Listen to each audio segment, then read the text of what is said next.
বন্ধুরা, আজ আপনাদেরকে দেখাবো হারিশহর নামক চমৎকার একটি গ্রাম, যেটি লালমনিরহাট জেলার কালীগঞ্জ থানার চলবলা ইউনিয়নে অবস্থিত। আমার সঙ্গে দেখতে থাকুন। ধন্যবাদ।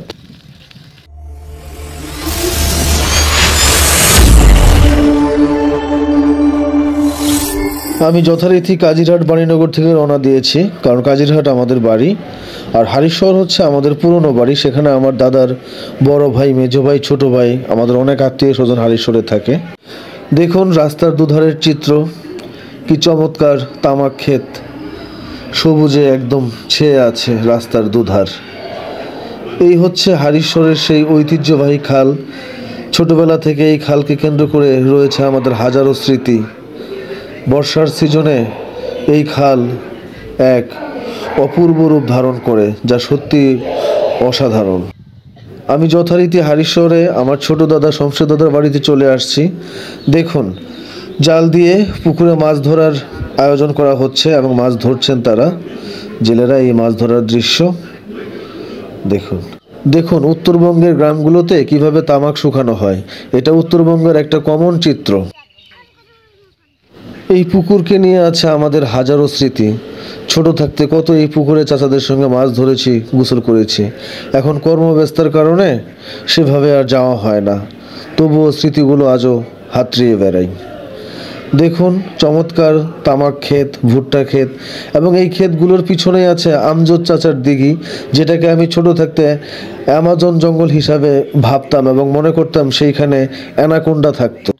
দাঁড়িয়ে দাঁড়িয়ে জালাল কাকার সঙ্গে বেশ কিছুক্ষণ গল্প করলাম, তারপর আবার বাড়ির উদ্দেশ্যে রওনা দিয়ে দিলাম।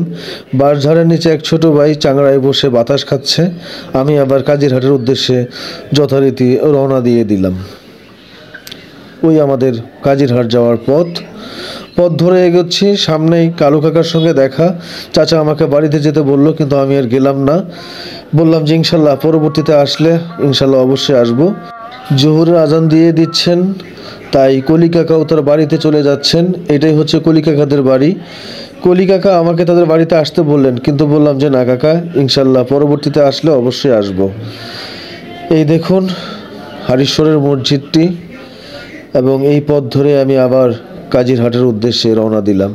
আর এই হচ্ছে যে তামাক শুকানোর চিত্র, এটা আপনার উত্তরবঙ্গে, বিশেষ করে আমাদের লালমনিরহাট ডিস্ট্রিক্টে আপনি যেদিকেই যাবেন এই দৃশ্যটা দেখতে পাবেন।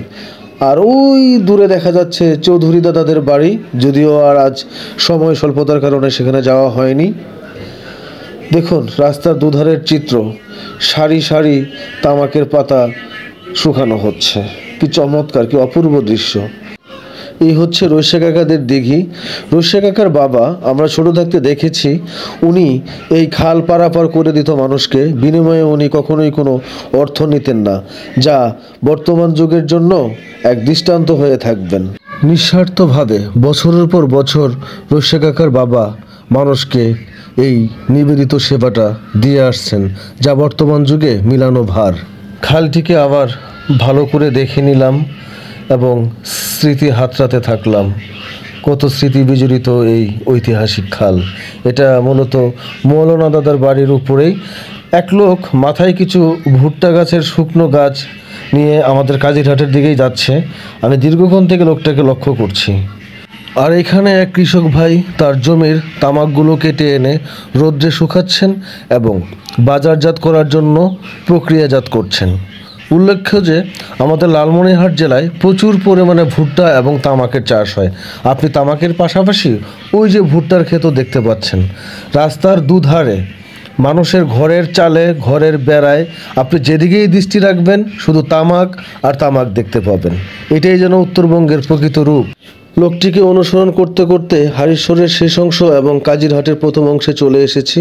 থমকে দাঁড়িয়ে ভাবছি কত স্মৃতি জড়িয়ে আছে এই স্বপ্নের হারিশহরকে নিয়ে। সময় স্বল্পতার কারণে পুরো হারিশহর আপনাদেরকে দেখাতে পারলাম না, তবে আগামী ছুটিতে বাড়িতে আসলে অবশ্যই পুরো হারিশহরটা আপনাদেরকে ঘুরে ঘুরে দেখাবো। সবাই ভালো থাকবেন। আসসালামু আলাইকুম।